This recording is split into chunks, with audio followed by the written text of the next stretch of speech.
Good morning, good afternoon, wherever you are in the world. It is a sunshiny, pleasant day here in Clearwater, Florida, and I decided to take Buddy out for an early walk because he didn't get his walk yesterday, and it's just so pleasant. There's a nice breeze, the sun, it feels so good on my skin. It's cooler than it has been, so we are moving into the autumnal season where the leaves up north are falling and changing their colors, as are we humans changing ours in many ways, right? We're always evolving. Like chameleons, we have to adapt and to learn to accommodate for our circumstances. This is something really beautiful about us as humans, right? We can choose at any moment to go with the flow of the times or to put up a brick wall and get smashed over, deal with resistance and oppression and suppression. Whatever it is that comes up for us, we can always adapt. But the choice is, how will you adapt? If we suffer in life, it's going to be because we chose to resist it instead of seeing there's a gift, there's a blessing in it all. So this weekend I was in Kundalini Yoga teacher training, and that is one of the ways that I show up to serve, to give back in my life, especially because I have been served and because I know seva. If you haven't heard the term seva, S-E-V-A, also another form of dharma, giving back. Seva is what is called selfless service. Let me know if you can hear me clearly. I've got the mic, but I just want to make sure there's no wind and that you're picking me up and not the traffic that's driving by. Seva is selfless service. How many of us show up in a capacity where we're fully aware that we're doing it without any expectation of something in return? Whether it's money, whether it's smiles, whether it's a thank you. Those are simple little things that maybe we expect something in return. Maybe we expect that someone will give us something later on down the road because we did something for them, right? Do you show up with expectations of something that comes back to us at some point? Thank you, Sandy. Or do we just do it because in our hearts it feels good to give? It feels good to be able to show up for another person who may not be able to show up for themselves, and that you know that they appreciate it in your heart, even without a thank you, even without a, you showed up for me, I'm going to show up for you. Sometimes we expect it because that's just part of what we grew up with. How many of you grew up in a family? I'm from the Northeast. It's all about loyalty factor, right? You got this, it's my family and I gotta take their side, even if they're right or wrong. It's my culture, the understanding that, you always give to receive, right? Or you get what you give. Like when we get stuck with all these labels and expectations and these conditionings and behaviors and beliefs, that's what holds us back in life from true growth. But service in life, we're always serving up another person, and it's not always visible to us. It's not always obvious. It's not always, hey, look at me, I just did you a service. Sometimes it's, man, that person really, really challenged me, and I'm really upset with them. It's not till later on down the road we go, wow, did they serve me? The biggest blessing, even at the time, I couldn't see it, right? That person put me on the road, what seemed like ruin at the time, into the realm of rain. Like they set you on the train, that path of, look at me. I would have never guessed it at the time. I was so upset. I was so caught up in my suffering. What I didn't see was the blessings that unfolded in my life at that time because I wasn't willing to. I was just so caught up in the woulda, coulda, shoulda, how it happened situation. I know, been there, done there. I'm a subscriber. This has been my life. My life has been look at the past to learn from it, not to get caught up in it, and not to resent it, not to suppress it or oppress it, because that's all part of where I am now. The beauty is I recognize it and I don't hold any resentment. I have forgiveness. Judgment, we all judge because we use judgment as an indicator as to where we're at. Now, we don't need to beat ourselves up and judge ourselves for judging, because judgment is just to discern. Oh, look at that. There's an opportunity in this. A judgment, when you catch yourself, if you're willing to look at your judgment, will show you what it is about you that's still being triggered about this other person or place or situation that's an opportunity for you to grow from. So we can use judgment in a whole different way, an indicator as to where we're at. Instead of using judgment as, oh my gosh, I've got to be a better person and here I am, I'm judging someone else, or I'm being judged. Like, you got to get out all that headspace stuff. It's all external, because the judgment is usually something outside of ourselves, if it's not the thoughts in our heads we're judging ourselves for having, right? True judgment can be utilized, and it doesn't mean it's good or bad. You could even be looking at someone and saying, look at that person, they're doing so great, I'm so happy for them, versus, why do they do that? Like, it shows where your fixations are, it shows where your attachments are and your belief systems, because judgment is always opening you up to, what am I comparing myself to, right? That's a comparison, because that's what judgment is. Judgment is serving you to recognize your attachments and what you're comparing yourself to at all times. Because that's all a judgment is. When you judge someone else, you're comparing yourself to that person. But how many of you out there recognize your judgment as that? I know from my own personal experience how I've utilized judgment. I don't feel worthy enough, so I'm looking at this other person and recognizing, that person has something that I don't. That person has something I wish I had. I don't feel worthy. It's not fair. Those are underlying themes in judgment, right? Can we all capture that? Just take a moment when we're in those spaces and be mindful of, it's okay to judge if you're willing to look at the why.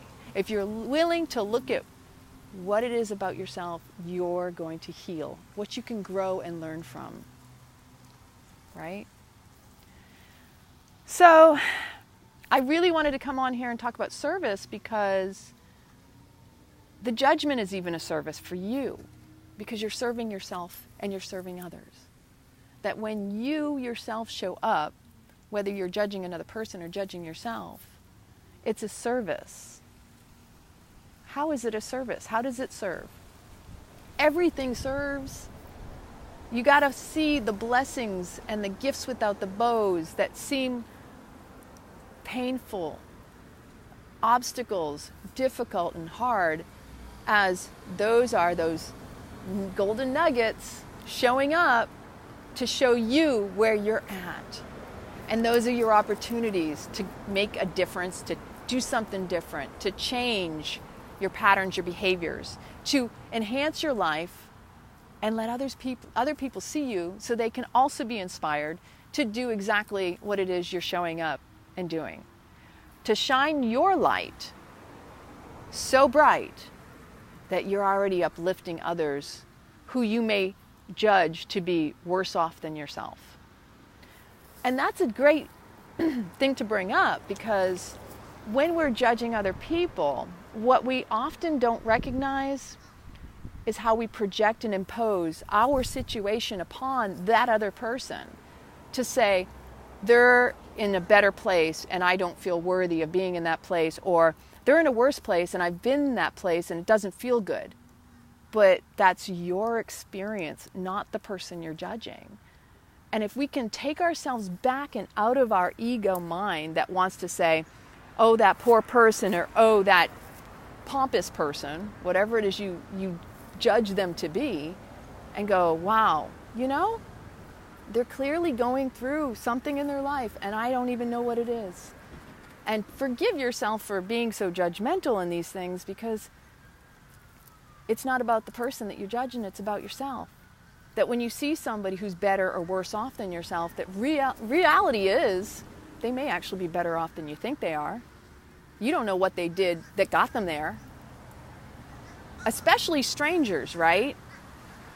We're serving our family members at all times and our closest friends by triggering and rubbing, and, you know, because these are the things that we need to grow to be more compassionate for ourselves, to be compassionate for others. But family and friends, people you've known the longest, are the ones that are going to challenge you the most, and they're serving you the best. So why do we reach out and try to help others if we're not willing to go in to do the dirty hard work inside and with our families? I'm going to tell you from my personal experience, those have been the most challenging. But that's where I've gotten the most growth. That's where I've learned the most about myself. And I truly feel that even if I don't see it, when I take my hands off and stop trying to fix what I think my dad should or shouldn't do, he seems the happiest, he glows the most. If I just allow my presence and just be who I am, I'm uplifting him without even needing to try. Because the trying and the needing to help is just showing me that I feel uncomfortable about something they're doing that maybe, yeah, in the best intentions could be, I suffered, I don't want to see that other person suffer, could truly just be, it makes me hurt more because I see them suffer the way I hurt when I was in that place. But that's not that's not your place to fix them or judge them about it. It's just your place to show up and show them better. Because through the witnessing of someone other than themselves versus someone trying to impose themselves, they're going to be inspired. Whether it's you or someone else, it's not your call to decide how and when they're going to grow and evolve out of what you consider to be a sad situation or poor or rich or whatever it is you deem, because again, that's where the judgment is. And this is again the opportunity to be served and to serve. So in my life, what I have found, in the past, I used to feel like I have to see it to know it's happening. Are you, any of you out there, a subscriber to, if I don't see it, then it doesn't, it's a cognizant theory. Children, hello. If I don't see tangible, real results, how do I know it's working? Just because I'm here doesn't mean I'm serving. Like, this is also the root of depression and anxiety, right? We don't see our presence and how we affect others. Like, again, attachments and expectations of what we need to validate us. When if we can just be and appreciate the fact that we are, that in itself is the beauty and the gift of this life. And we're being served just by the breath, just being present, being alive. That's our blessing, and we're blessing others. That's our service, and we're being served. Can any one of you out there relate to this? Is this hitting home with anybody? Because I know it's not always easy to recognize that service can be just so simple. Of a glance, a smile, making eye contact with somebody across a room, or waving at somebody who maybe doesn't look so happy, but you got them to look and you put a smile on their face. Sometimes when we make that eye contact with somebody, it's like there's a knowing, there's a feeling, right? And then we go into this trying to make sense of it, or if we go that direction, we've lost that moment. But when you just be still, in any situation, I know Tommy was talking about this the other day, we all show up to each other. We don't necessarily have to know what the end result is or how it unfolds for another person. They're never going to know about ours either, unless we communicate it. And even still, you can never know what that is for another person. We share our experiences, but that doesn't mean anybody else can relate. we can just listen with curiosity and intent to hear, right? Versus, ooh, me too. Oh, that ain't nothing. I got to tell you my story. Like, right? The other day I was talking about listening. Do you know sometimes the best way you can be in service is just being present and listening to another person? When I was younger, I felt unheard. I felt abandoned. I felt rejected. I felt my voice wasn't heard. So this is one of the reasons I'm aware of it, that we all want to be seen and heard and witness that we're living, we're alive. But as a young girl, because I felt my needs weren't met in that way, I would seek out attention. I would want to be heard. I would sometimes say things and talk about things that, even looking back, it's embarrassing to imagine how that sounded on the other end. But without judging it, I can see that it served me, right? And that sometimes our biggest challenge, most of the times, our challenges are our strengths, are our gifts. That's what we're here to bring forth, to serve others with through the experience that we've had. That not getting the attention I needed at those pivotal ages truly served me to be more compassionate and understanding with others. And as I've come into more awareness that I don't need validation from others, but I also recognize we all deserve and need somebody to mentor, to be able to hold us accountable at times in our lives. But let that be someone you aspire to be.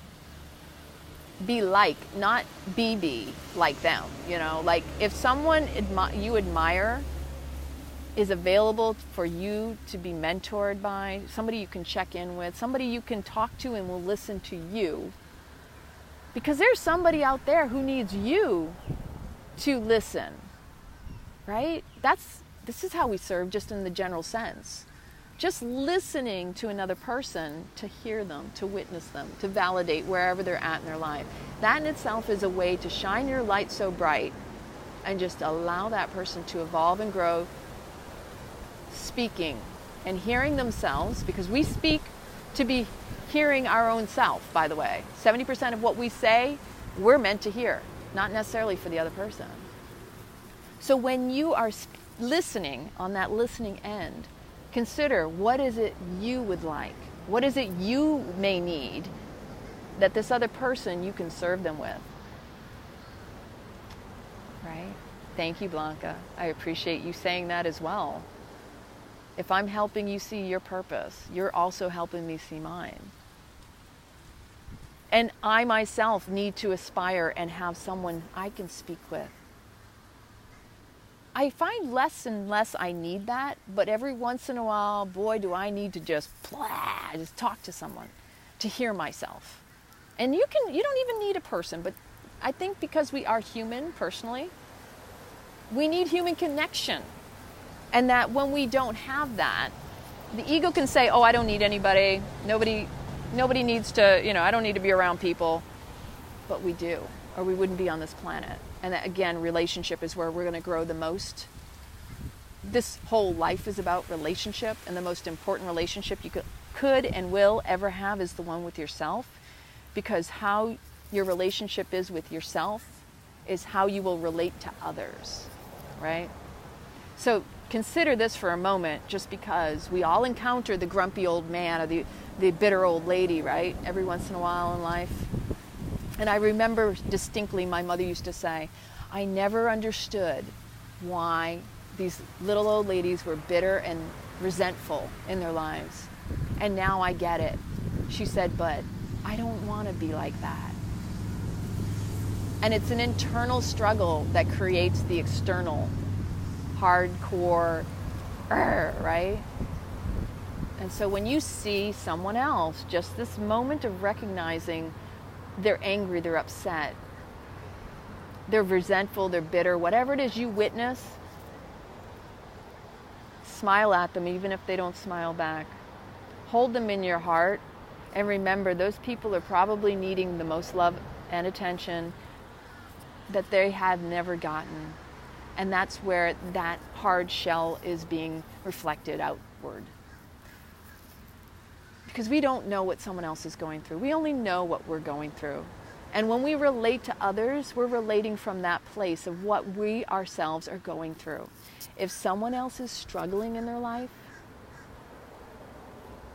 relate to them from where they're at if you can. It's not going to be easy because you may just need to listen, and sometimes that's the hardest thing to do, is just being present, just allowing that person to be and to let them speak. Don't try to fix, give solutions. Just hold the space. That's a true test of, do you have compassion and patience? And truly, it's going to start within. If you have the compassion and patience for yourself first, it's going to be a lot easier for others. Because whatever it is you don't have the patience or compassion with that other person is inevitably what it is within yourself that you are rejecting, suppressing, oppressing, do not want to deal with, non-confrontational. I was really impatient all my life. And I know I picked it up from both of my parents because I witnessed how it served them. But I didn't know how I took it. I didn't know I'd taken on that story. It took me some figuring out. And there's some of it that got, skewed along the way. Because that's what happens, is life. So going back to service though, how is it that you serve? And would you take time today to sit and go, wow, maybe I don't see how I serve, but maybe I brighten someone else's day. Maybe I brighten someone's day just by smiling, by holding that door, by buying a coffee for somebody in the line behind you. It can be just the simple little things, but let it be from your heart always, not with the expectation that I'm going to look back and they're going to smile and they're going to say thank you. Sometimes you're not ever going to get that. It's nice. How good does it feel when you do something like the coffee? You buy a coffee for a few people in a line and you walk out that door, or you do it through the drive-thru. And I've had friends and we've talked about this. You buy it, you pay it forward for the next car and the next car or whatever. And it creates a trend, and it's contagious because when someone feels that sense of, oh my gosh, I just did something. It's almost like a secret little gift, and you're like, hee hee hee hee hee, nobody knows it was me. And it feels a little bit better than if someone sees you, because then they can go, look, that's the person that bought my drink. It's like, get out of there, run. Let them be inspired by not even knowing who you are. That's a way of serving that's really powerful. But see, that's a tangible example. Because there's plenty of intangibles. And when I say intangible, it's not touchable, it's not seeable. You have no idea how someone touched your life. Sometimes they're in the room, but unless you're completely present and aware, the most powerful presence and form of service you could ever have is when your presence speaks for you without any words, any actions. And that is conscious communication at its highest form, because when we build up a strong relationship, trust, understanding, and communication with ourselves and who we are and where we've been, and we really truly accept ourselves as whole,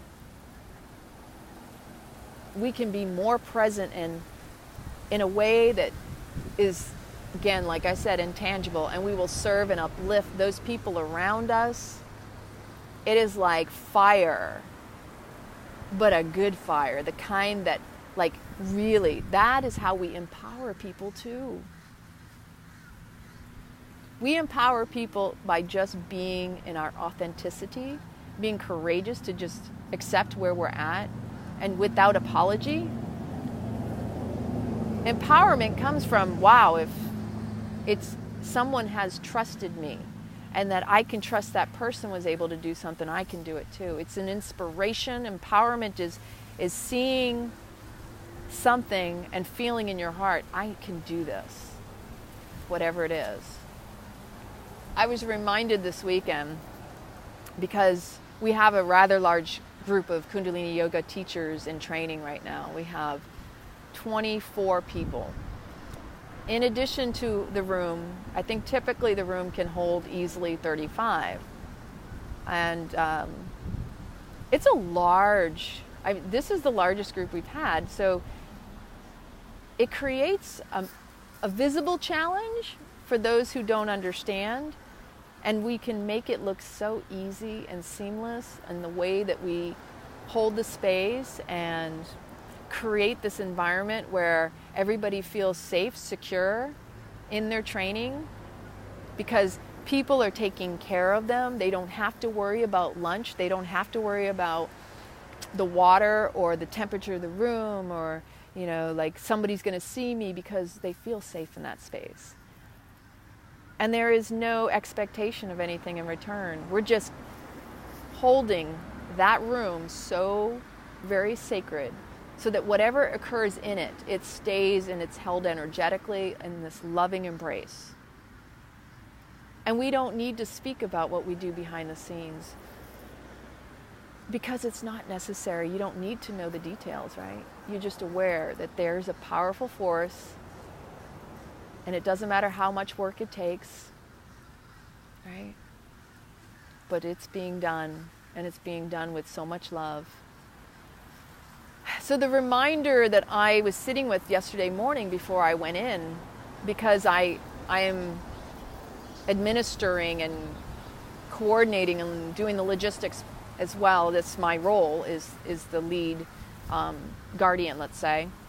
And I sat with something I know, and I reminded myself, we are all replaceable.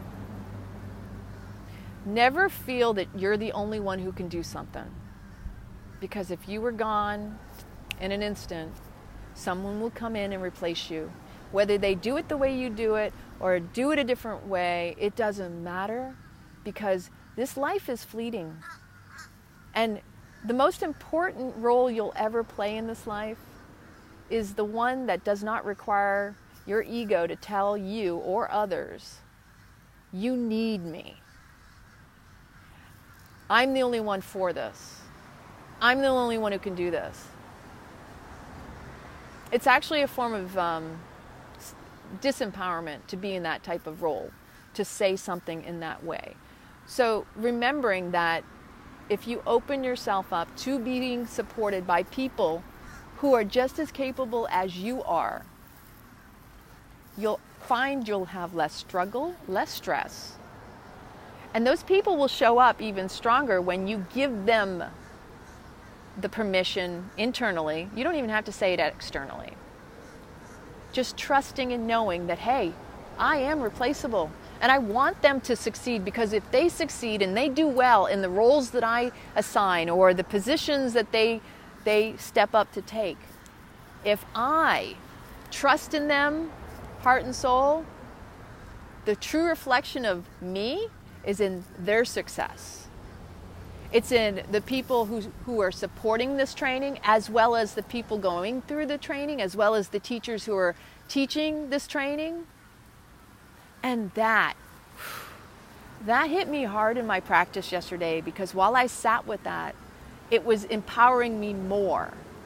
And it made me feel even more supported, in the sense that I know I can do it all, but I don't have to, and I'm not meant to. And I've believed that for the past few years, but the releasing of the reins of allowing has not always been the easiest for me, because there are things I like done a certain way. And in this kind of space where I'm in community and I am doing seva, which is selfless service, I cannot have an expectation. I will not have an expectation. And when you drop expectations, they will be exceeded, because they don't exist. But you have to trust, because if they don't succeed, if they're not better than what you could have done, that's because you didn't trust. That's because you didn't release the reins. It's because you kept on holding on steady and hard and going, I should be the one to shine. because then that's self-importance. That's egotistical. That's not allowing others. And when you don't need to shine and you uplift and bring others out, that's huge. And that's your presence again. Your presence is going to speak louder than your words and your actions and anything. Yeah, your actions will. Yeah, your words will. But people feel. People feel. If they feel you first, they're going to feel you deeper on your words and your actions. But you have to trust. You have to step into those roles, those opportunities for you to support others to shine, to serve them through your presence, to serve them through empowering them and trusting in their ability. I think all of us are light workers. That was one loud moving truck. All of us are light workers, and you know why? Because we all have bright lights within us. But we don't all recognize it. And some of us are still asleep, not owning it or accepting it or allowing themselves to see it or be it. Even those people who are in roles that maybe you want to say are dark forces, they're still light workers, people. We are all serving. That person that, again, held you back in whatever way you feel they held you back, served you to get to where you're at today. And your life is going to be continued to be served by people every single moment, every single day. You have to just trust and remind yourself sometimes, you know, if I look back in my past, I can see exactly how that horrible situation ended up turning out to being better than I expected at the moment. I don't need to suffer any longer. I don't need to suffer to gain greatness or to be held sacred. I allow myself to be in my highest form, to be the better person. That's the best thing you could ever do, is if you see somebody scowling at you or being nasty to you, take a deep breath and just remember this person is clearly going through something, and hearing them in their space is serving them and allowing them to clear whatever it is that's coming up. I mean, two wrongs don't make a right. You've heard that before. We all need to be in the right. We all need to just be where we're at and honor, and always remember to tap into that mindfulness of the breath. And remember, if we come from the heart, really truly recognize that no matter what you do in this life, you are going to serve another person.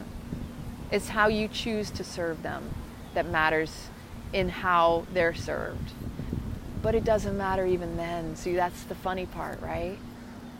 Service happens all the time. You don't have to be rich. You don't have to be a philanthropist. You don't have to donate money. It doesn't have to be about money, which is the big problem in our society and our culture. Service doesn't always come in a form you'll ever appreciate because you don't see it. And just because you don't see it doesn't mean it doesn't exist. Our pets serve us every day, right? They remind us to be present, right? Exactly, Blanca. And you know, sometimes I say that myself. I say, how may I serve you? Right? Or like I'll wake up and I'll have the intention, how may I serve today? That will, first, we all have to serve ourselves first. So remember one thing, the most important person you got to work on is you, your relationship with yourself. If you're unable to serve yourself, it's going to be difficult to serve others. It's going to be difficult for others to serve you. And it has to be reciprocal. Give people permission to serve you too, because we're not all here to be martyrs. If you are willing to serve, then you also have to be willing to serve yourself. That's huge. And probably the hardest thing for some of us to actually allow and do, right? You know what I'm talking about, right? What can I do to make your day better or brighter, right? Is my light bright enough for you? There's so much I could continue to talk about. I really just wanted to see how everyone's doing on this beautiful Monday. The Sunshine State is just feeling ever more beautiful. Oh, Ernest, you're so awesome. Thank you. The water is just so calm today. And when we walked out here, there was this one ripple. And it just, the waves, the way the round ripple in the middle, and it just pulsated out, was just gorgeous. Oh, Shelby Grace, that's so beautiful. Yeah, our pets are truly a blessing. Buddy has been so calm this week. He has done so well. When Tommy left this past week, I didn't know if Buddy was going to be a little bit anxious. I know my dog Angel would be anxious because she had separation anxiety over the years. She'd been with me for a long time. Very much an alpha female dog, but my mother did tell me she did have a little bit of struggle in the beginning. But she was a great dog. She was good. But when I saw her, she'd be so happy to see me. I remember the first time. With Buddy, he has been so good and so sweet. He's had some little itchy challenges, but he got a bath and he's all good. I cleaned his harness. It's like brand new. His collar is next. And I'm just enjoying our walks down here again to the waterfront, and he's happy because I'm taking him. I'm like, are we going to go for a walk? And he gets all excited and he bounces around. And I know he's serving me the way I'm serving him, because me walking him gets me outside in this beautiful weather. I have no excuse because he needs it and I get it too. So our animals show up to serve us. Some people will complain, oh, I got to take the dog or the cat, or in and out, in and out, in and out. What they're there to serve, those of you out there that have that little issue, and I've had it, I've had moments too, where I can't be interrupted, but the dog comes over, puts his head on your lap, says, hey, you need a break. That dog's not saying, I want to go out. It's, you need a break. Our dogs, our animals, our cats, our whatever pets you may have, they're speaking to us, reminding us to be present. Hey, you're too involved in whatever you're doing. Come with me. Let's go play. Yeah. This is the beauty of life, is if you can stop, drop, look around and listen. Life is happening. There's nothing to be wishing. Yeah. I love you all. I'm very grateful that we have this platform. Yes, huggies. Huggies. Tommy said he wants huggies. You want to say hi? You want to say hi to Daddy? Come here. Let's hope he's our little huggle buddy. Yeah, he's got a little bit of a scratchy, what do you call it? He's got, when you get a scratch and you get the crusty stuff on top, a scab. He has a little scab on his nose from last week. But he is so good because Daddy clipped his nails. I love you. You love me. Yeah, I know you do. You've been so good, huh? He is so loved on right now. I know Tommy's not worried because he's like, I know you're going to be loving on Buddy. And Buddy's been really, really good. Except for right now, I have no idea what he's chewing on. What did you just eat? As long as it's not picking something out of his teeth later, we're good. You're so welcome, Blanca. I love you so much. And each and every one of you that always shows up and supports us. I see Jeanette and Sandy out there. I know you're giving Mommy kisses. You are all awesome. We love our Rock and Rad stars and our family. If I didn't say your name, it doesn't mean I didn't see you. I see you, Maria. I see you up there. Aww.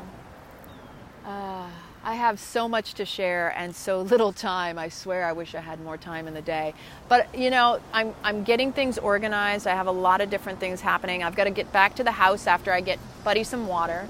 Dad's showing up. We're going to go for a bike ride. And I have another appointment this afternoon at the house. What are you eating? Look at this musho. Look at these little fuzzy pipes. All right. Anyway, thank you, Antoinette and Ernest. All right. Have an amazing day. On this Monday, my biggest advice to you would be just remember to be as present as you can be, first for yourself. Recognize what's your mood, because whatever your mood is, people are going to show up to match it. Stop eating, whatever that is. Oh, there's chips on the ground. Stop it. Sit. Okay, sit. There we go. Nope, you're going to keep your head up and looking with me. So, yeah, you got to keep them out of the junk, the yummy nastiness over here. It's actually, looks like potato chips or some sort of chip. Be present with where you're at in your mood. Because again, like if you start out with a bad mood, everybody else is going to show up to you and that's going to match your mood. And it's just basically going to keep that going if you don't try to make a change. And when you see people, have compassion, but try not to judge them in a way that projects your experiences on that other person. Like, oh, that poor person, oh, that, pompous person or that jerk or whatever. Just send them love and kindness, because you don't know what they're going through and you don't know what they need. But the most important thing you can do is give them love and kindness just from your presence. And that can be just holding them in your heart.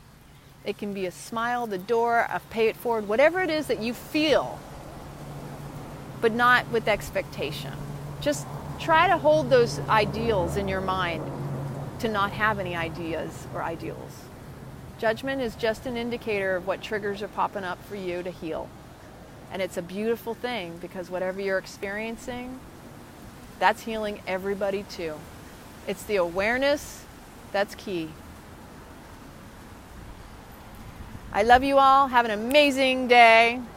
Catch us on the flip side next. What? I love you.